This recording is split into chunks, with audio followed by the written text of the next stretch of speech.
RPSC second grade Hindi Sanskrit education के paper 2 पर हम बात कर रहे थे। उसके पार्ट 3 के साथ अभी हम हाजिर हैं। अभी बात करते हैं कौन से अब आएंगे, काव्य शास्त्र के सवाल आएंगे और उसके साथ ही साथ साहित्य इतिहास के आएंगे। इतनी देर हम बात कर रहे थे वो सारा का सारा व्याकरण पर चल रहा था। अब काव्य शास्त्र और साहित्य इतिहास और पुनः व्याकरण आएगी। सेकंड ग्रेड में व्याकरण की बहुत बड़ी भूमिका है, ये हम सब जानते हैं। अभी हम बात करते हैं प्रस्तुत में अप्रस्तुत की संभावना निम्न में से किस अलंकार में होती है। अलंकारों के बारे में बात हो रही है और पूछा जा रहा है प्रस्तुत में अप्रस्तुत की संभावना। तो प्रस्तुत में अप्रस्तुत, प्रस्तुत क्या है? उपमेय को कहते हैं और अप्रस्तुत यानी उपमान। जिसकी बात हो रही है वो तो उपमेय होता है, प्रस्तुत होता है, और जिसके साथ तुलना की जाती है, जो प्रस्तुत है उसकी तुलना जिसके साथ होती है, जिसे उसके जैसा बताया जाता है, वो अप्रस्तुत। जैसे मुख और चंद्रमा की बात करें तो मुख क्या होता है? उपमेय, और उपमान होता है चंद्रमा। यहां पूछा क्या जा रहा है? प्रस्तुत में अप्रस्तुत की संभावना का पूछा जा रहा है। तो प्रस्तुत में अप्रस्तुत की संभावना, संभावना आते ही मानो, जानो, जनु, मनु ये सारे शब्द याद आ जाते हैं। और अलंकार कौन सा होता है? उत्प्रेक्षा होता है। हालांकि सभी पर हम बात कर लेते हैं कि उपमा में क्या होता है। उपमा में उपमेय और उपमान दोनों की तुलना होती है। उपमेय क्या है? प्रस्तुत है, और उपमान क्या है? अप्रस्तुत। दोनों की तुलना, दोनों की तुलना सादृश्य के आधार पर दोनों की तुलना होती है। वो किसमें होती है? उपमा अलंकार में। जैसे कहा जाए चंद्र सा मुख, चंद्र सा मुख, तो मुख क्या है? प्रस्तुत है, और जो चंद्र है वो क्या है? अप्रस्तुत है। और साधारण वे में अगर हम बात करें तो हमारी पहुंच से जो दूर है वो अप्रस्तुत होता है, जिसके साथ हम यहाँ की चीजों की तुलना, यहाँ के लोगों की तुलना करते हैं। दूसरा है उत्प्रेक्षा। उत्प्रेक्षा में क्या है? प्रस्तुत में अप्रस्तुत की संभावना। प्रस्तुत यानी जिसका हम वर्णन कर रहे हैं उसमें अप्रस्तुत की संभावना, प्रस्तुत में अप्रस्तुत की संभावना किसमें होती है? उत्प्रेक्षा में। और प्रस्तुत में अप्रस्तुत की संभावना यानी कौन कौन से? जानो, मानो इत्यादि शब्द आते हैं। और तुलना की बजाय क्या होता है? संभावना व्यक्त की जाती है और संभावना वाले शब्द इसमें आते हैं। और तीसरा है रूपक। रूपक में क्या होता है? प्रस्तुत प्रस्तुत इसमें भी होंगे। इसमें क्या होगा? प्रस्तुत में अप्रस्तुत का अभेद आरोप होता है। क्या होता है? अभेद आरोप, यानी प्रस्तुत जो बात है उस पर अप्रस्तुत जो दूर की बात है उसका पूरी तरह से आरोप कर दिया जाता है, वो भी अभेद आरोप किया जाता है। और आरोप कैसा रहता है? निषेध रहित रहता है, यानी उसमें निषेध नहीं होगा। अगर आरोप में निषेध शामिल हो गया तो अपनहुति हो जाएगी, रूपक नहीं रहेगा। प्रस्तुत में अप्रस्तुत का अभेद आरोप और उसमें निषेध रहित रहता है, यानी निषेध नहीं होगा, निषेध रहित होगा। निषेध हुआ तो अपनहुति हो जाएगी। इसलिए रूपक क्या करता है? प्रस्तुत में अप्रस्तुत का और निषेध रहित आरोप करता है। निषेध रहित आरोप किया जाता है। क्या होता है? निषेध रहित आरोप।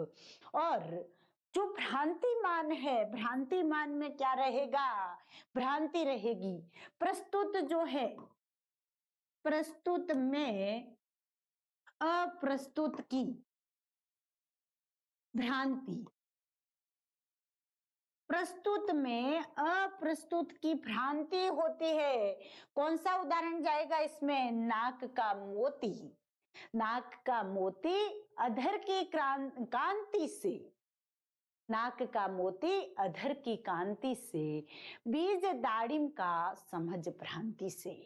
ये जो उदाहरण है वो किसका है? भ्रांतिमान की। वैसे सबसे बड़ी विशेषता होती है कि लगभग भ्रम या भ्रांति शब्द उसमें मिल जाते हैं, लेकिन फिर भी समझने वाली बात यह है कि यहाँ पर जो प्रस्तुत है उसमें अप्रस्तुत का पूरी तरह से भ्रम हो जाता है, भ्रम हो जाता है और भ्रम का निश्चय हो जाता है। ये जो प्रस्तुत है, जैसा अभी हम बात कर रहे थे, वो लिखते हैं कि नाक का मोती अधर की कांति से, अधर की कांति से, बीज दाड़िम का समझ भ्रांति से। किसका है उदाहरण? उदाहरण है पृथ्वीराज रासो में जो पद्मावती समय है उसका है। नाक का मोती अधर की कांति से, बीज दाड़िम का समझ भ्रांति से। हुआ शुक मौन, यह अन्य शुक कौन है? ऐसा भी एक चलता है, और एक चलता है कि ये मतलब इसका अर्थ क्या होगा कि कैसे उसको भ्रांति हुई। एक तोता है, उसको जब उसने पद्मावती के नाक में जो मोती पहना हुआ था उसको देखा, पद्मावती के मुख को देखा, तो उसके मुख, उसके नाक में जो मोती था, उस नाक के मोती की चमक उसके पद्मावती के होठों की कांति की वजह से अनार के दाने की तरह लग रही थी। जो मोती था वो क्या लग रहा था? अनार का दाना लग रहा था। बीज दाड़िम का समझ भ्रांति से, यानी उसको लगा, तोते को लगा कि कोई दूसरा तोता है जिसने अनार का दाना मुंह में पकड़ा है और वो बैठा है, ऐसा हुआ।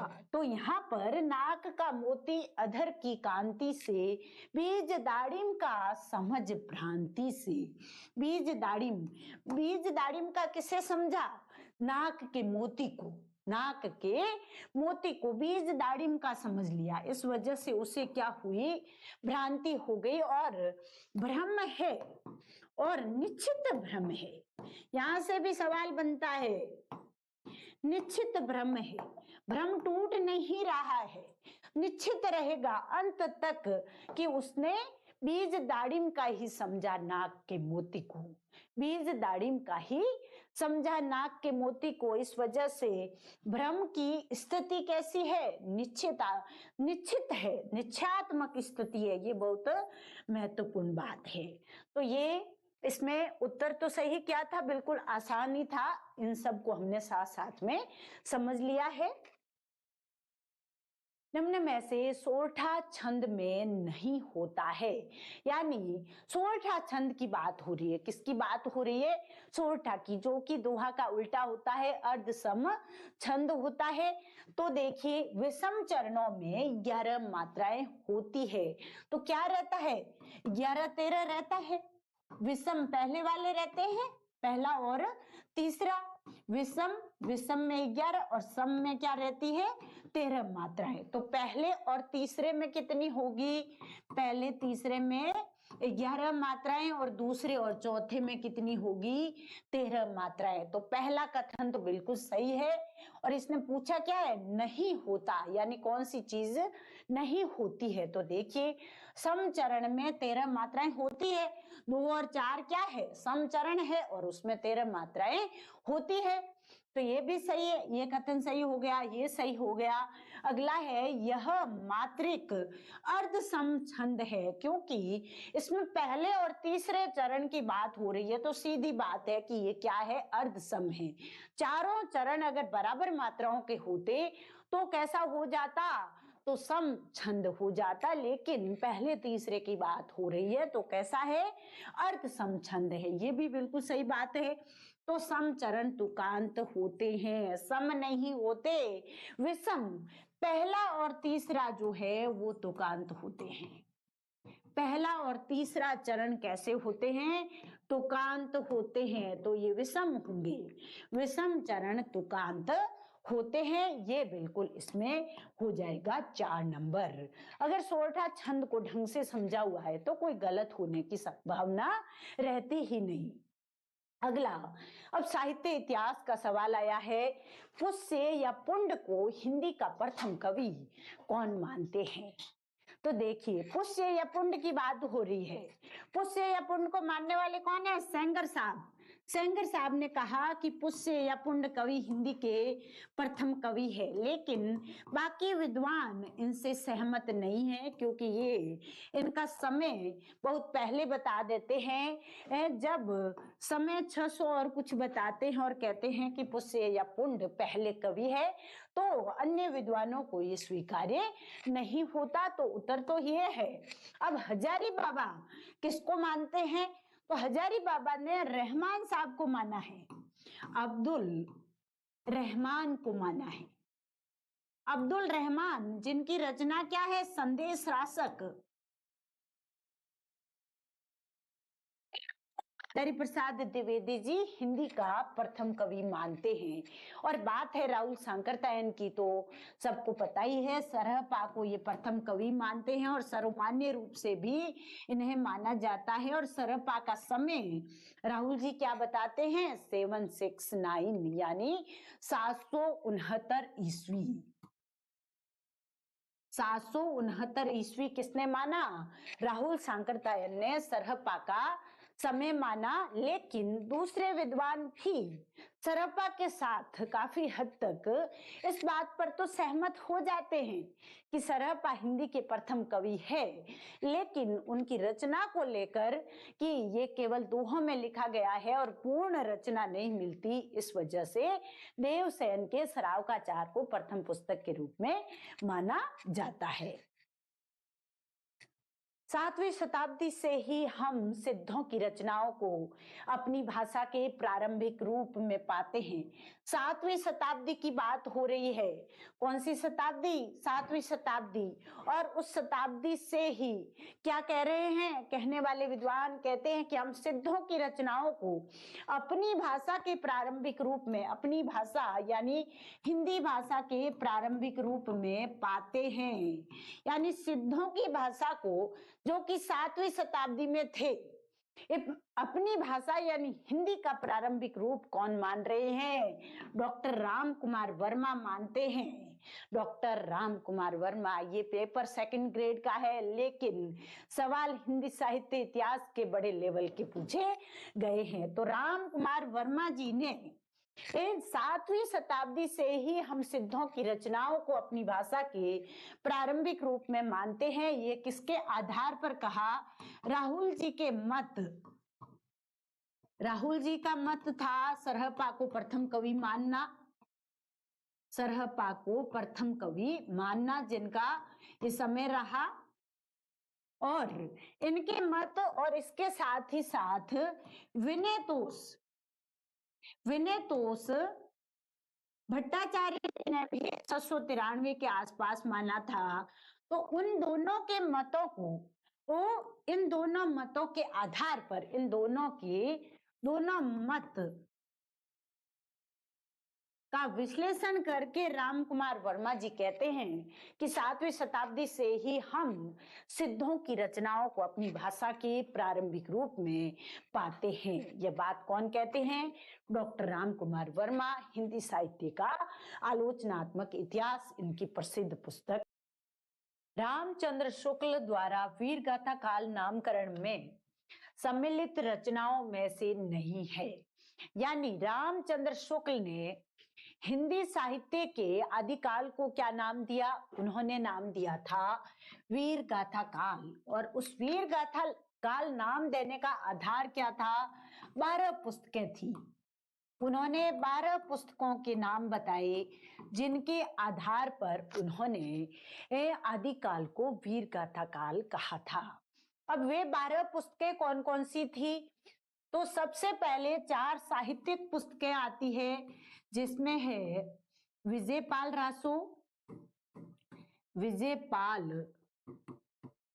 रासो, इसके साथ ही साथ हम्मीर रासो, कीर्ति लता और कीर्ति पताका। इन चारों को इन्होंने क्या माना? साहित्यिक पुस्तकें माना था। क्या माना था? साहित्यिक पुस्तकें। आचार्य शुक्ल ने कहा कि ये 4 ही इस समय साहित्यिक पुस्तकें वीर गाथा काल में थी। विजयपाल रासो, हमीर रासो, कीर्ति लता और कीर्ति पताका। लेकिन इसके अलावा 8 और पुस्तकें थी, ये जो देश भाषा काव्य नाम से उन्होंने माना। देश भाषा काव्य। तो देश भाषा काव्य वाली पुस्तकें कौन कौन सी? पृथ्वीराज रासो वगैरह किसमें आते हैं? सारे के सारे उसी में आते हैं, जिसमें वे सबसे पहले नाम किसका लेते हैं? खुमांड रासो की बात करते हैं। खुमांड रासो के साथ पृथ्वीराज रासो,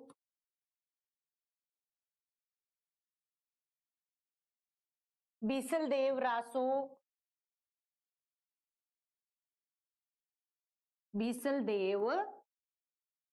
रासो, परमाल रासो,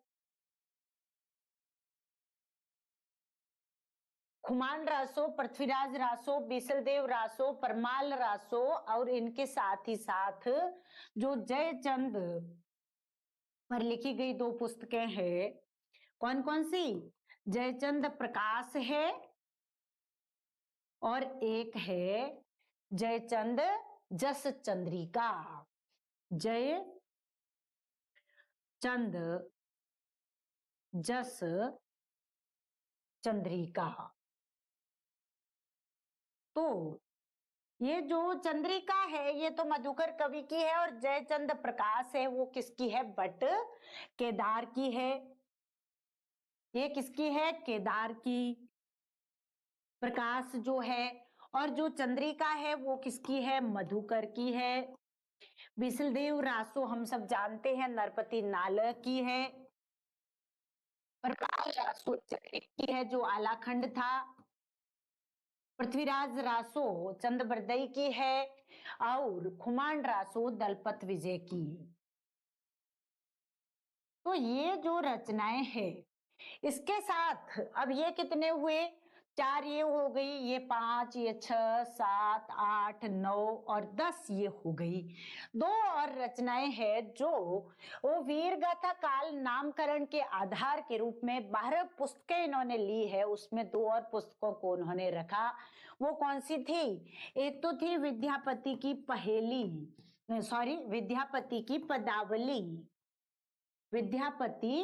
पदावली और दूसरा मन में क्या था? अमीर खुसरो की पहेलियां।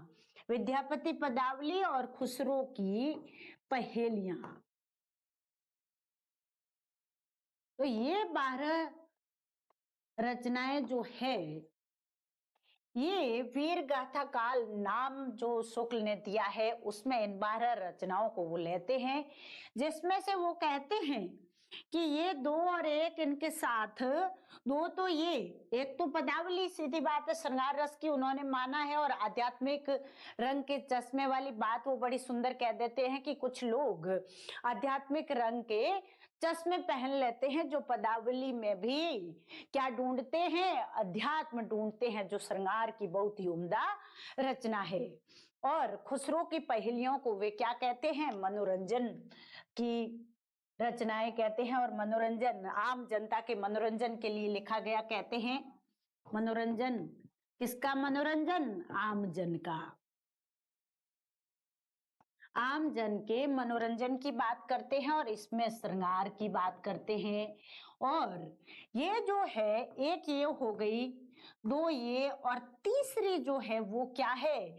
बीसलदेव रासो। ये तीनों शुक्ल जी क्या कहते हैं कि ये तीनों वीर रस की रचनाएं नहीं है, वीर गाथा नहीं। तो यहाँ कई सवाल बनते हैं। 4 तो साहित्यिक रचनाएं उन्होंने आदिकाल की पृष्ठभूमि में बताई है कि वीर गाथा काल नाम देते हैं, उसमें 4 साहित्यिक रचनाएं मिलती है, विजयपाल रासो, हमीर रासो, कीर्ति लता, कीर्ति पताका। और ये जो 8 है ये देश भाषा काव्य की मिलती है।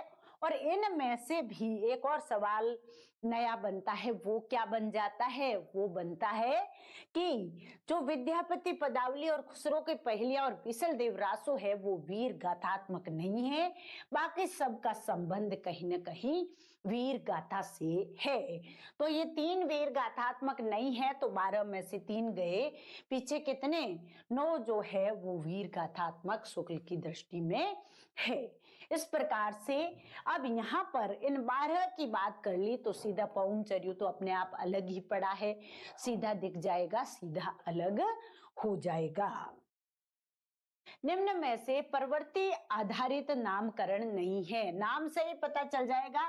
प्रवृत्ति यानी उस समय की मुख्य जो प्रवृत्ति है वो क्या थी, काल की मुख्य प्रवृत्ति, उस समय की मुख्य बातें क्या थी, मुख्य बिंदु क्या थे, मुख्य विषय वस्तु क्या थी, उसके आधार पर प्रवृत्तियां मुख्य क्या थी। भक्ति काल में भक्ति थी, तो भक्ति के आधार पर नाम क्या पड़ा, भक्ति काल।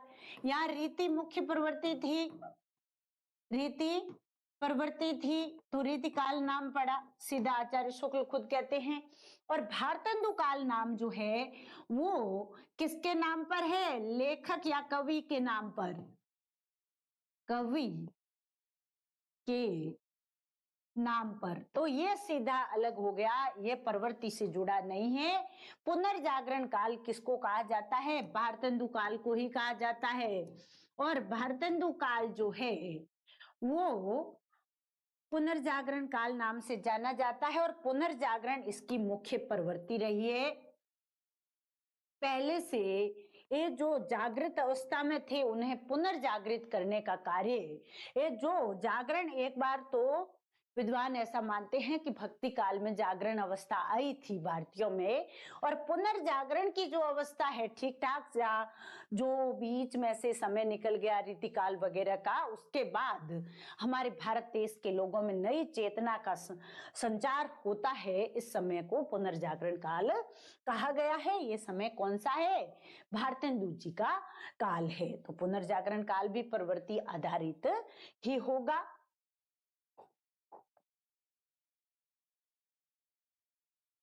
ये हमारे कोर्सेज है जिसमें सहायक आचार्य का कोर्स है, फर्स्ट ग्रेड का कोर्स है, सेकंड ग्रेड का कोर्स है, और इसके साथ ही साथ फर्स्ट ग्रेड की टेस्ट सीरीज तो रनिंग में चल रही है।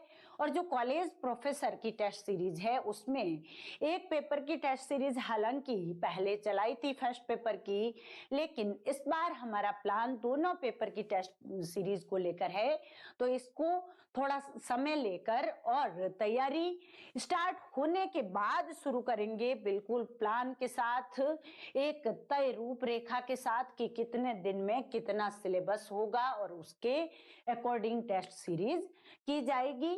और जो सेकंड ग्रेड यानी वरिष्ठ अध्यापक का जो सिलेबस है वो भी ई रनिंग में चल रहा है, कोर्स अधिकतर हो चुका है रिकॉर्डेड क्लासेस का, और कुछ चैप्टर्स बाकी है। खास तौर पर जो बुक्स लगी हुई है उन बुक्स को बाद में करेंगे, क्योंकि सिलेबस में चेंज होने की संभावनाएं तो रहती है। जल्दी ही सिलेबस तीनों भर्तियों का आ जाएगा, तो उसी के आधार पर अगर सिलेबस में चेंजेस होते हैं तो सबसे पहले ये जो परिवर्तित सिलेबस है वो ऐप पर करवाया जाएगा, और खूब सारी प्रश्नोत्तरी के साथ हमारी L&R क्लासेज, कोई भी उससे जुड़ना चाहे तो आपके लिए ये बढ़िया सामग्री यहाँ पर तैयार है, आप यहाँ जुड़ सकते हैं। निम्न में से सुमेलित युग्म नहीं है। बहुत अच्छा सवाल, बहुत सुंदर सवाल और बहुत बार परीक्षाओं में आ चुका। वेरी वेरी इंपॉर्टेंट आप इसे कह सकते हैं, क्योंकि अक्सर इसे परीक्षाओं में पूछा जाता है कि सुमेलित कौन सा नहीं है। संप्रदाय दे रखे हैं और उनका आचार्यों का नाम दे रखा है। श्री संप्रदाय किसका है? रामानुजाचार्य जी का। और इनका वाद कौन सा? विशिष्टाद्वैतवाद। दर्शन कौन सा? विशिष्टाद्वैतवाद। विशिष्टाद्वैतवाद यानी विशिष्ट रूप से अद्वैत है। अद्वैतवाद जो दिया था शंकर ने, शंकराचार्य जी का क्या था? अद्वैतवाद। और उसी अद्वैतवाद की टक्कर में कह सकते हैं, उसी की आलोचना में कह सकते हैं, कौन सा वाद आता है? विशिष्टाद्वैतवाद आता है, जो क्या करता है? अद्वैत का खंडन करता है। किसका खंडन करता है? अद्वैत का। अब देखिए, अद्वैत का खंडन। अब सबसे पहली बात तो अद्वैत होता क्या है? सामान्य तौर पर समझें तो अद्वैत यानी आत्मा और परमात्मा दोनों एक है। अद्वैत का मतलब क्या है? आत्मा और परमात्मा दोनों एक है। अद्वैत यानी द्वैत नहीं है, अलग नहीं है। कौन? बात किसकी दर्शन में हो रही है? अध्यात्म में हो रही है, आत्मा और परमात्मा की। तो आत्मा और परमात्मा एक है। और ये रामानुजाचार्य जो श्री संप्रदाय देते हैं, जिनका दर्शन विशिष्टाद्वैतवाद है, वो कहते हैं कि जीव की जो स्थिति है उसमें सत्य विशेष रूप से रहता है। विशेष शब्द का प्रयोग कर देते हैं, इसलिए ये विशेष शब्द के प्रयोग के कारण इनके वाद को क्या कहा जाता है? विशिष्टाद्वैतवाद कहा जाता है। अगला है रुद्र संप्रदाय। रुद्र संप्रदाय किसका है? विष्णु स्वामी जी का। तो ये ऑप्शन हो गया। मध्वाचार्य जी का द्वैतवाद है, इनका तो क्या है? द्वैतवाद है। और विष्णु स्वामी जी के साथ ही शुद्धाद्वैत का मूल किसमें है? रुद्र में। तो वल्लभ जी का नाम भी यहाँ पर आता है। और ये शुद्धाद्वैत में विश्वास करते हैं। किसमें विश्वास करते हैं? रुद्र संप्रदाय से जुड़ा कौन सा दर्शन है? शुद्धाद्वैत। और निम्बार्काचार्य जी का कौन सा है? सनकादि संप्रदाय। हम सब जानते हैं सनकादि के दूसरे नाम भी है कुमार संप्रदाय। बहुत महत्वपूर्ण है ये चीज भी। कुमार है, हंस संप्रदाय है, ये सारे नाम किसके हैं? निम्बार्क खुद है। ये नाम है निम्बार्क संप्रदाय के, जिसे सनकादि संप्रदाय भी कहते हैं। सलेमाबाद में इसकी पीठ है। और ये जो निम्बार्क संप्रदाय है, ये किसमें विश्वास करता है? द्वैताद्वैतवाद में। किसमें? द्वैत भी है और अद्वैत भी है। यानी कभी कभी आत्मा और परमात्मा एक होते हैं और कभी कभी अलग अलग भी होते हैं। द्वैताद्वैतवाद क्या नाम है इनका? द्वैताद्वैतवाद।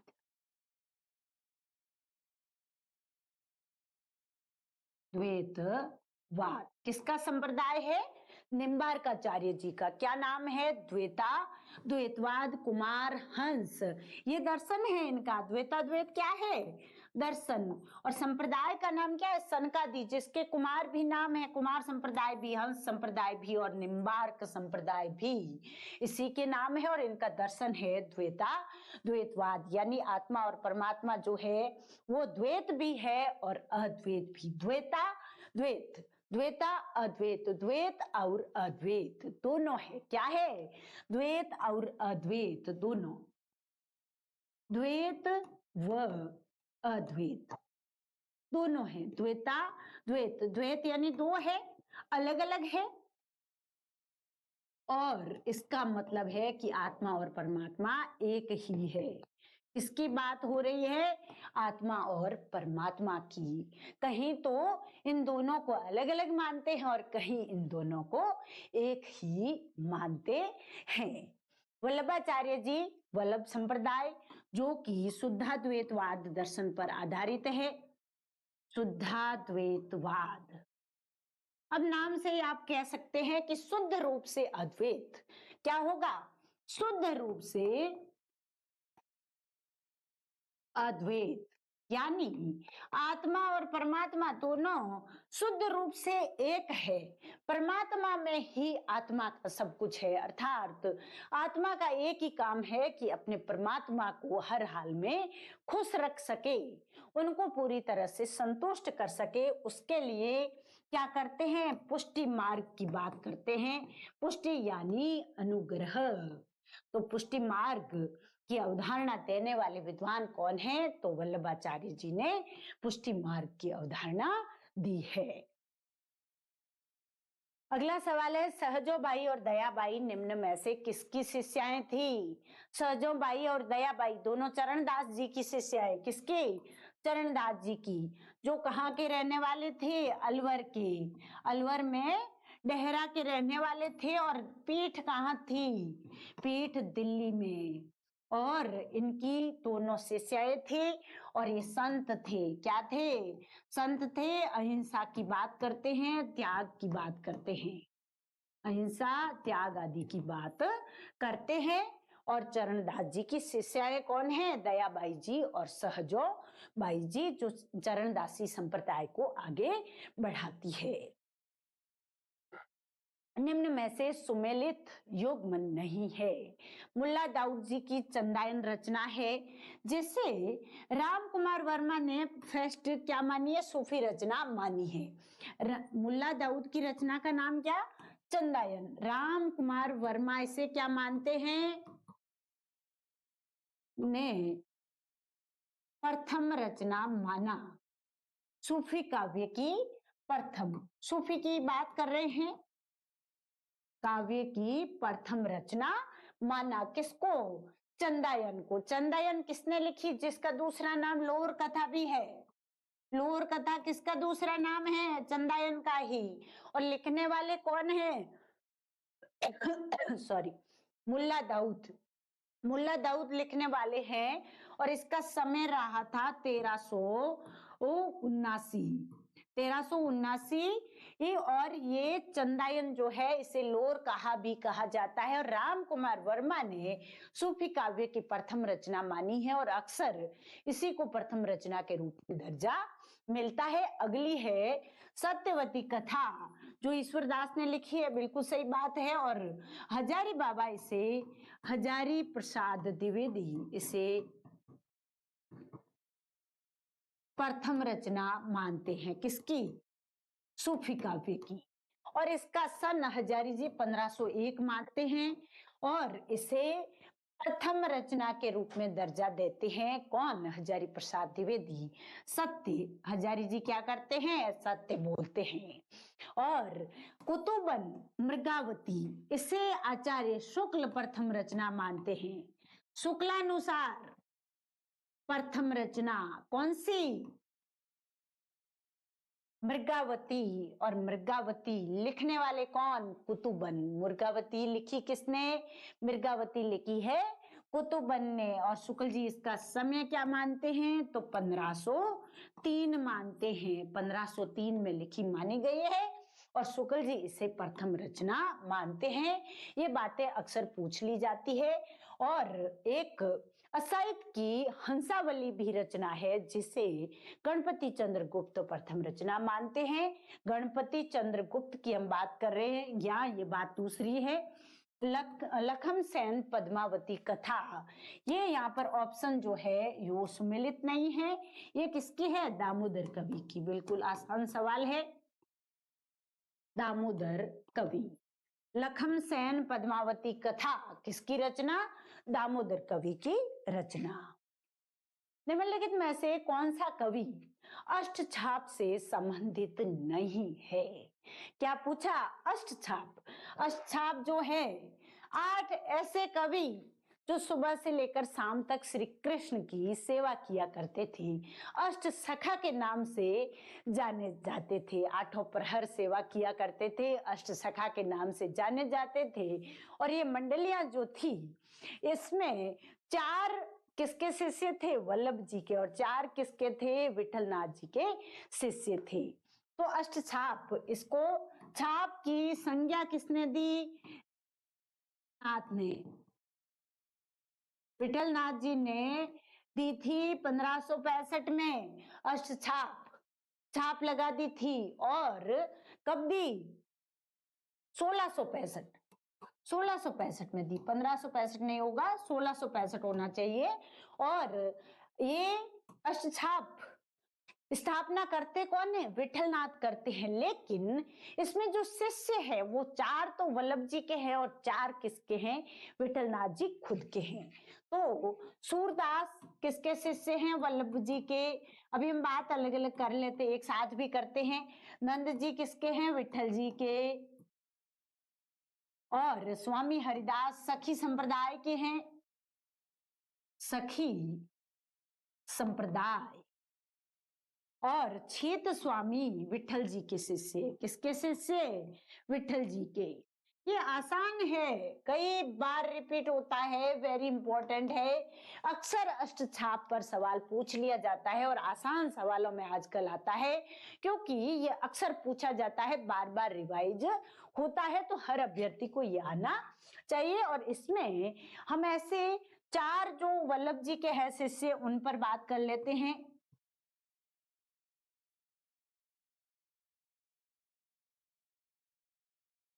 चार किसके? वल्लभ जी के।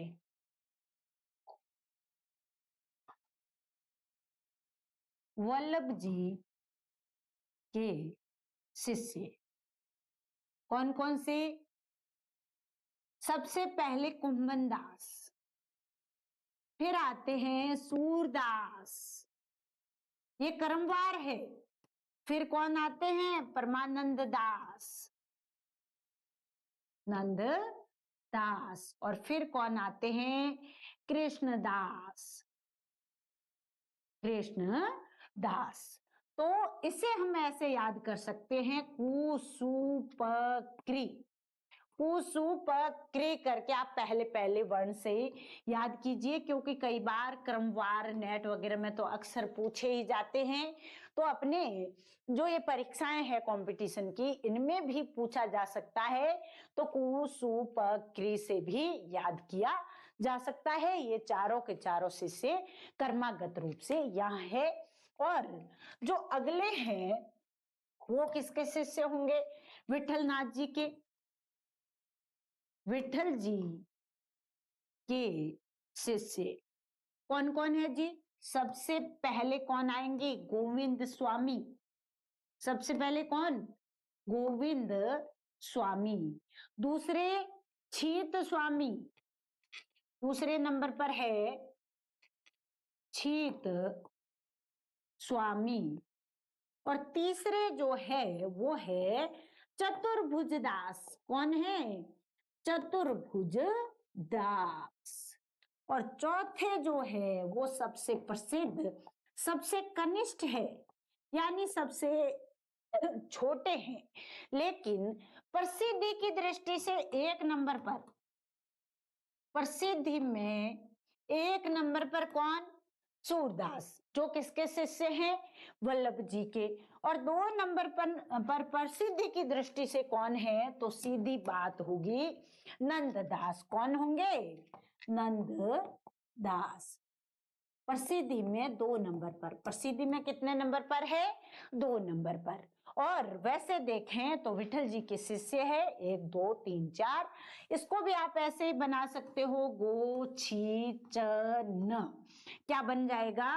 गो छी च न, गोछी चन। ऐसे याद करेंगे तो क्या होगा? इससे अपने क्रमवार याद हो जाएंगे, एक झंझट मिट जाएगा कि इस प्रकार से चारों के चारों इधर भी नाम याद हो गए, चारों इधर याद हो गए, और उसके साथ ही साथ अपना जो कर्मागत आने का है वो भी सही हो जाएगा। गोरख जगायो जोग, भक्ति भगायो लोक, ये प्रसिद्ध उक्ति भक्ति काल के किस कवि की है? तो तुलसीदास जी ने कहा कि गोरख जी ने क्या जगाया? गोरख जी ने, गोरखनाथ की बात हो रही है, ने योग जगाया, योग की भावना बहुत विकसित कर दी, भावना जगा दी। लेकिन उन्होंने जो सगुण भक्ति है या भक्ति से तात्पर्य जहां तक है, जो तुलसीदास जी है उनका कहना है कि जो मंदिर वगैरह में जाकर के पूजा अर्चना करते थे वहां से लोगों को दूर कर दिया गोरखनाथ जी ने। तो ये पंक्ति जो है वो तुलसीदास जी की है और गोरखनाथ जी के संदर्भ में कही गई है। निम्न में से सुमेलित युग्म है। पद्माकर शिवराज भूषण नहीं है। शिवराज भूषण किसकी है? सीधी बात है, भूषण खुद की है। किसके बारे में है? शिवाजी की प्रशंसा, शिवाजी के लिए। और कैसा ग्रंथ है? तो अलंकार ग्रंथ है। अलंकार ग्रंथ, मोटी मोटी बात। और जो पद्माभरण है, नाम से ही स्पष्ट है किसकी रचना? पद्माकर की। किसकी? पद्माकर। और कैसा ग्रंथ? अलंकार ग्रंथ। अलंकार ग्रंथ है। और भाषा भूषण बिल्कुल जसवंत सिंह का है। भाषा भूषण किसका है? जसवंत सिंह का है। अलंकार ग्रंथ है। अलंकार ग्रंथ जो जयदेव के गीत गोविंद, जयदेव के गीत गोविंद पर लिखा गया है। जयदेव के गीत गोविंद पर ही ध्यान रखकर लिखा गया है। भाषा भूषण बहुत ही महत्वपूर्ण रचना है और अलंकार ग्रंथ है। और कवि कुलकंठाभरण दुल्ह की रचना किसकी है? दुल्ह। दुल्ह जो कालिदास त्रिवेदी जी थे उनके पुत्र थे। कालिदास त्रिवेदी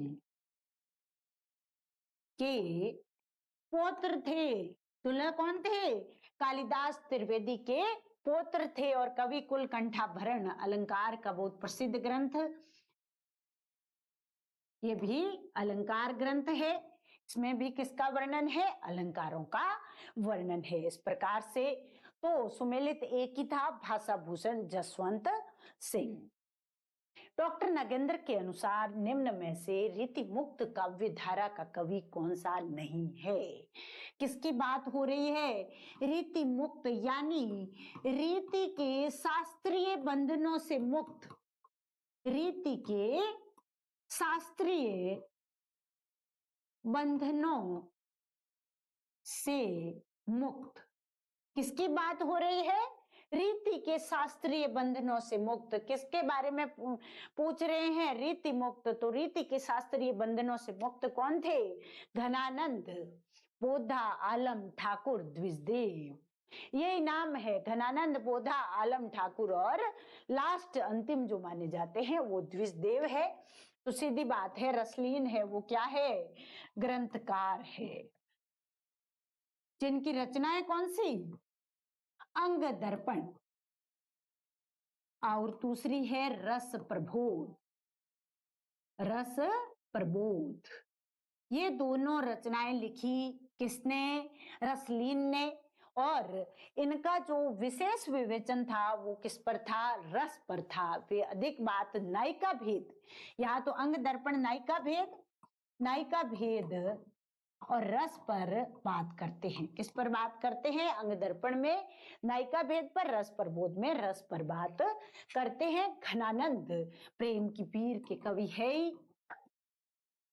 पीर के कवि। और बोधा भी बहुत ही प्रसिद्ध, बोधा और द्विजदेव भी रीतिमुक्त काव्य धारा के कवि।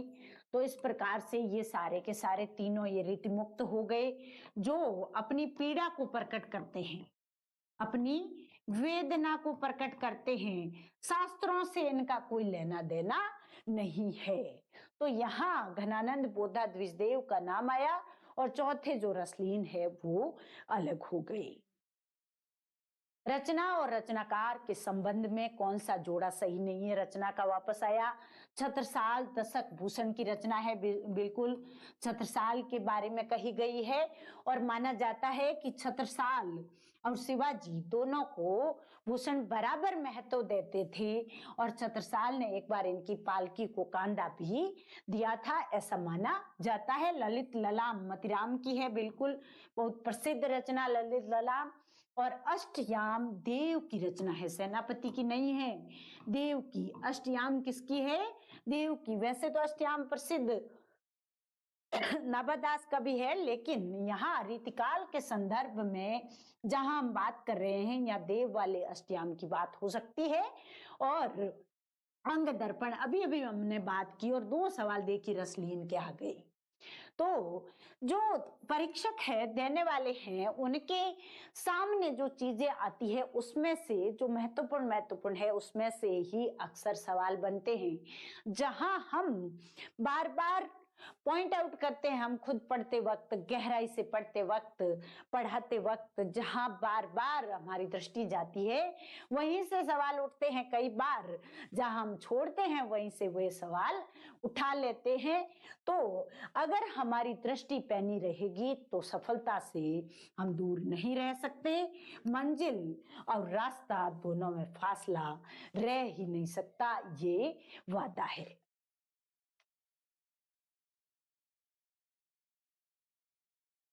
निम्न में से सुमेलित युग्म नहीं है। गजानन माधव मुक्तिबोध तार सप्तक, यानी अगेय जी के साथ थे, तार सप्तक में थे बिल्कुल। अगेय वगैरह, नेमीचंद जैन वगैरह थे, अगेय है, मुक्तिबोध है, ये सारे के सारे तार सप्तक जो पहला सप्तक है उसमें थे मुक्तिबोध। वैसे इनका कोई प्रयोगवाद से लेना देना नहीं था, लेकिन तार सप्तक में ये शामिल अगेय द्वारा किए गए थे। और हरि नारायण व्यास जो है वो किसमें है? दूसरा सप्तक में। हरि नारायण व्यास धर्मवीर भारती के साथ आते हैं। धर्मवीर है, धर्मवीर भारती, हरिनारायण वगैरह सब है दूसरे सप्तक के कवि है। और तीसरे सप्तक के है सर्वेश्वर दयाल सक्सेना, विजय देव नारायण शाही, और ये दोनों तीसरे सप्तक के। कौन से सप्तक के? तीसरा जो सप्तक है उसके ही सर्वेश्वर है, उसी के कुंवर नारायण है, उसी के विजय देव नारायण शाही भी है। निम्न में से पांडे बेचन शर्मा उग्र की रचना नहीं है। चंद हसीनों के खतूत बहुत प्रसिद्ध रही थी इनकी, ये इनकी है। और दिल्ली का दलाल जो है वो भी इनकी है। दिल्ली का व्यभिचार ये इनकी नहीं है। किसकी है? ऋषभ चरण की, जैन की है, ऋषभ चरण जैन। ये पांडे बेचन शर्मा उग्र ऐसे व्यक्ति है जिनके साहित्य को घासलेटी साहित्य कहा गया था। और इनकी ये दिल्ली का व्यभिचार ऋषभ चरण जैन ने लिखी है, इनके तरह ही लिखी है। वैश्यवर्ती इत्यादि जो बिंदु है